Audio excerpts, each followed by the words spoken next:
लड़कियों के बारे में अक्सर सोशल मीडिया में कहा था कि जिसमें दिखाओ, व्यूज, फॉलोअर कमाओ, पैसा बनाओ। लड़का है तो वो कुछ गाली बकेगा, लड़कियां हैं तो अपने कपड़े कम करेगी। मैं हमेशा यही सोचती हूँ कि ये सोशल मीडिया हमारे टाइम में ना आकर हमारे दादी नानी के टाइम में आता तो हम उनको देखना कैसा पसंद करते। मेरी मम्मी अगर क्रिएटर होती तो मेरे मम्मी के कैसे वीडियो मैं देखना पसंद करती। बहुत खूबसूरत बात कही आपने।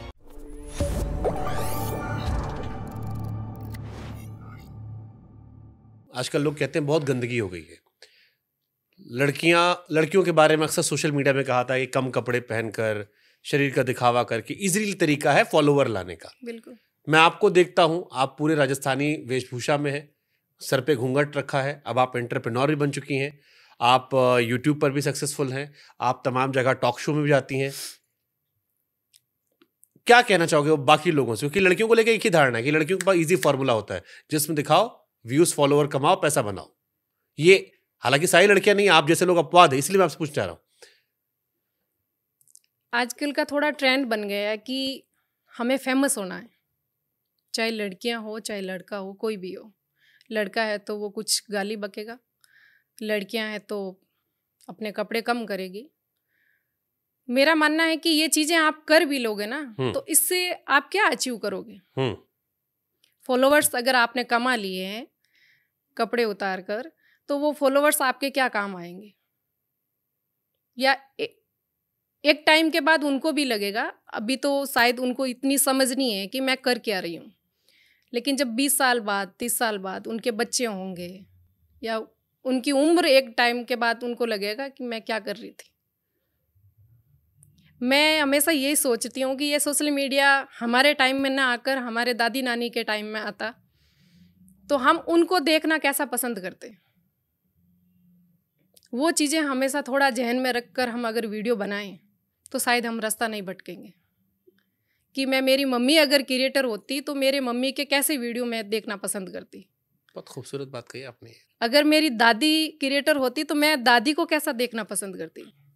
तो आप भी आने वाले टाइम में दादी बनोगे, मम्मी बनोगे, नानी बनोगे, तो जो आपकी आने वाली जनरेशन है वो आपसे क्या सीख रही है? आप उनको किस दिशा में लेके जा रहे हो? आप खुद किस दिशा में जा रहे हो? तो मैं इन चीज़ों के बहुत अगेंस्ट हूँ और मैं बोलती भी हूँ। कई लड़कियाँ ऐसी आती हैं मेरे पास, बाल पूरे खुले किए हुए, कम कपड़े पहने हुए, तो मैं उनके साथ फ़ोटो भी नहीं खींचती, मैं मना करती हूँ।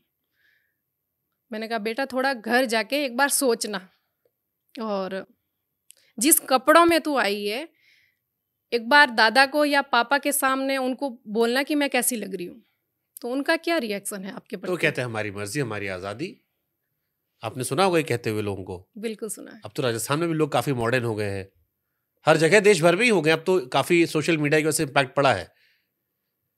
अच्छा ठीक है, हम आपके बारे में आते हैं। शुरुआत में आपने हिंदी से शुरुआत की थी जी। फिर आप मारवाड़ी पे गए। बिल्कुल।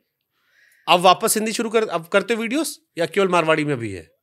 मैं मास्टर शेफ से आने के बाद मैंने वीडियोस नहीं डाले हैं यूट्यूब पे, क्योंकि इतना टाइम हम अलग से नहीं निकाल पाए कि हम खुद के ब्रांड पर भी अब बिजनेस वुमेन बन गई हैं। हाँ, उस पर थोड़ा ध्यान दे रहे हैं। हाँ, क्या बदल दिया मास्टर शेफ ने? कैसे कॉल आई थी वहां से आपके पास? सोनी टीवी की तरफ से कॉल आता कि ये एक शो है जहाँ रेसिपीज जहाँ पार्टिसिपेट होता है। इसके पहले आप वायरल हो गई थी? हाँ, मेरा चैनल अच्छा चल रहा था, 11-12 लाख फॉलोवर्स थे यूट्यूब पे, और अदर सोशल मीडिया मिला के 40 लाख के करीब फॉलोवर्स थे। तो फिर मुझे लगा कि मैं तो सिर्फ अपना रीजनल खाना बनाती हूँ, राजस्थानी खाने तक सीमित हूँ, लेकिन ये इतना बड़ा प्लेटफॉर्म है जहाँ इंटरनेशनल खाने हो गए, उनकी भी डिशेज आनी जरूरी है, तो वहाँ हमें कैसे वहाँ अपनी जगह बनाएंगे। आप टॉप 12 तक गई थी वहाँ? हाँ, लेकिन फिर भी कि मतलब राजस्थानी खाना इतना जायकेदार है कि एक जगह तक तो हम पहुंच ही जाएंगे। तो अगर थोड़ा सा मन में अगर किसी इंसान ने राजस्थानी खाना ना चखा हो, क्योंकि हमारे ऑडियंस जो है वो देश भर में है, तो आप उससे क्या कहोगे कि ये 3 या 4 चीजें राजस्थान की ट्राई करो, तब जानोगे खाने में स्वाद क्या? ये नहीं चखा तो जीवन में क्या खाया? बिल्कुल, हमारे राजस्थान की दाल बाटी चूरमा है, और हमारे जोधपुर की बहुत फेमस माखनिया लस्सी है, और मिर्ची वड़े हैं, वहाँ की मावा कचौरी है। ये चीज़ें आप अगर खाओगे ना तो उस खाने के दीवाने हो जाओगे। राजस्थान में सबसे अच्छा खाना कहाँ मिलता है? किस शहर में जहां आपने चखा हो या आप गए हो? अब तो आप पूरा राजस्थान घूमते हो, राजस्थान को रिप्रेजेंट करते हो।